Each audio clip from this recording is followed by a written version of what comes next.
Chers amis, bienvenue dans votre nouveau décor. Vous trouverez sur votre gauche un Kinou, mais il lui arrive de quitter son poste d'assistant. Je compte donc sur vous pour me prévenir de tout comportement suspect et de toute désertion afin d'ajuster sa paye en conséquence. L'ordre du jour est... Qu'est-ce qu'on fait là? Et pourquoi diable y a-t-il autant d'araignées violonistes dans cette maison? Merci, monsieur Kinou.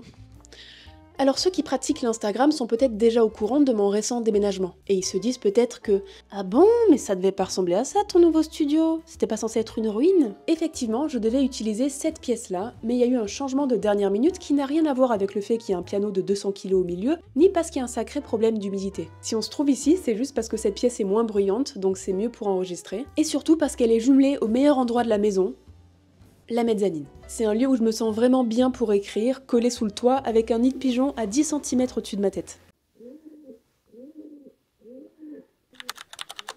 Par contre, défaut de cette pièce, j'ai pas trop le choix de l'angle de vue, celui-ci me paraissait être le meilleur, mais on peut changer, hein. Bon, j'ai tout installé, donc ça serait pénible, mais on peut changer. Là, gros contre-jour, enfin si, je peux m'asseoir dans l'escalier. Et en vrai... Mais bon, c'est l'escalier quoi. Alors il y a deux choses incroyables que je voulais vous dire à propos de cette nouvelle maison. La première, c'est qu'elle est pas du tout nouvelle pour moi. C'est ici que je suis née. D'ailleurs, ici c'était la chambre de Marvin, mon frère jumeau. Et sur ce mur-là, derrière vous, j'avais punaiser mon affiche de Harry Potter et la coupe de feu parce qu'elle était trop grande pour ma chambre. Ah d'ailleurs Marvin, j'ai peint cette chambre en rose, j'espère que t'es d'accord, bisous. Ma chambre, c'était là-haut, dans la mezzanine où on tient pas debout avec les pigeons. J'ai plein de bons souvenirs ici, mais j'en ai aussi des très durs parce que c'est dans cette même maison que mon père a déclaré une grave maladie qui l'a emporté en février 2023. Mon père était musicien, il me disait qu'en choisissant de faire de la guitare son métier, il n'avait pas travaillé un seul jour de sa vie. Même si clairement c'était pas toujours facile d'en vivre. Il était très content d'avoir pu acheter cette vieille maison parce que ça voulait dire qu'il pourrait quand même nous laisser quelque chose. Et il voulait qu'on s'en serve, donc je sais qu'il serait très content qu'elle vive à nouveau. Ça marque un gros tournant dans ma vie parce que c'est à partir de cette année que je me consacre qu'aux vidéos. Qu'est-ce que tu dis, monsieur Kinou?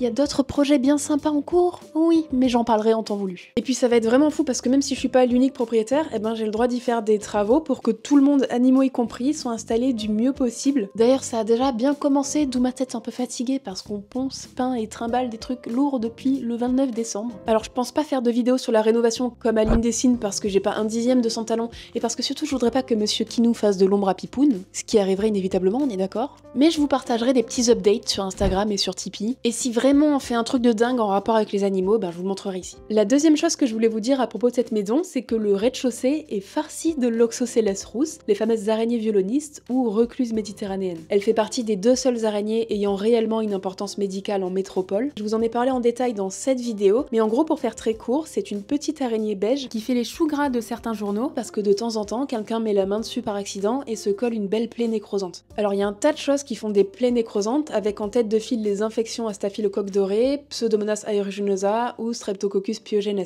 C'est incroyablement plus fréquent et ça peut être bien plus dangereux, mais c'est moins vendeur que si on met la photo d'une araignée sur un article. Donc on n'hésite pas à en faire des caisses et par l'escalade du scoop, on en vient même à dire que cette araignée cause des décès, même si c'est réfuté par absolument toute la communauté scientifique qui bosse sur le sujet et qu'il n'y a pas le début du commencement d'une preuve à cette allégation. Il en reste que les médias seraient vraiment fans de cet endroit parce que c'est assez inhabituel d'en trouver autant dans une maison, même dans le sud. Et quand je dis farci, c'est pas juste une façon de parler, j'en ai vu partout, même dans les murs. Tenez, là par exemple, c'est Patrick qui surveille mon compteur électrique, et ça c'est Franck qui contrôle que le scotch de masquage est bien posé. D'ailleurs, Franck m'a appris quelque chose d'important. Je me disais que si elles étaient présentes, c'est parce que cet endroit était inoccupé, c'était le vieux studio d'enregistrement de mon père, avec son piano de 200 kg et son problème d'humidité, et il est resté fermé pendant 2 ans, donc c'était l'endroit rêvé pour elles, parce qu'elles aiment les environnements calmes et sombres. Ce qui devait vouloir dire qu'une fois que l'endroit serait animé, bruyant et éclairé toute la journée, elle ne se montrerait plus trop. Et ben Franck, il est venu contrôler le scotch en pleine journée, après 2 jours de bruit de pose de parquet, donc soit j'ai des violonistes particulièrement téméraires, soit elle s'accommode parfaitement d'être un peu dérangée.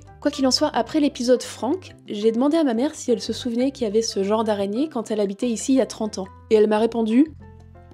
Quoi, ça là? Ce petit truc? Bah oui, il y en a toujours eu, je faisais même pas gaffe. J'ai poussé comme ça là. Ce qui bizarrement m'a rassurée, parce que si ça fait 30 ans qu'il y en a dans cette maison et que personne s'est jamais plaint, c'est qu'on doit pouvoir cohabiter.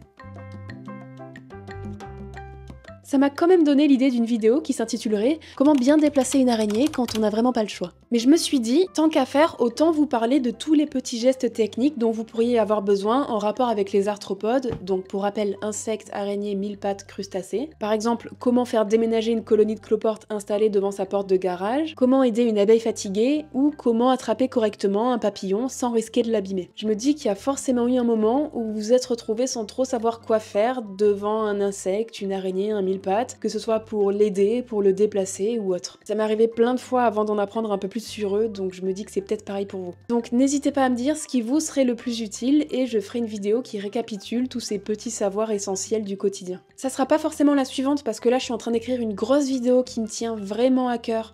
Petit indice. Vous voyez pas l'indice, petit indice, ici. Chez vous. Julien Lepers. RIP. Il est pas mort. Et puis je vais me laisser le temps de bien lire toutes vos réponses, mais en tout cas ça arrivera prochainement. Ce sont les dons des tipeuses et des tipeurs de la chaîne qui permettront de financer ces prochaines vidéos et de vous les proposer sans pub, donc j'en profite pour les remercier du fond du cœur. Votre soutien fait toute la différence. Voilà pour les nouvelles, je voulais prendre le temps de vous tenir au courant et pas juste de vous catapulter dans un nouveau décor à la prochaine. Merci à vous, profitez bien de votre week-end. Moi je vous prépare plein de belles choses et on se revoit vite. Bisous!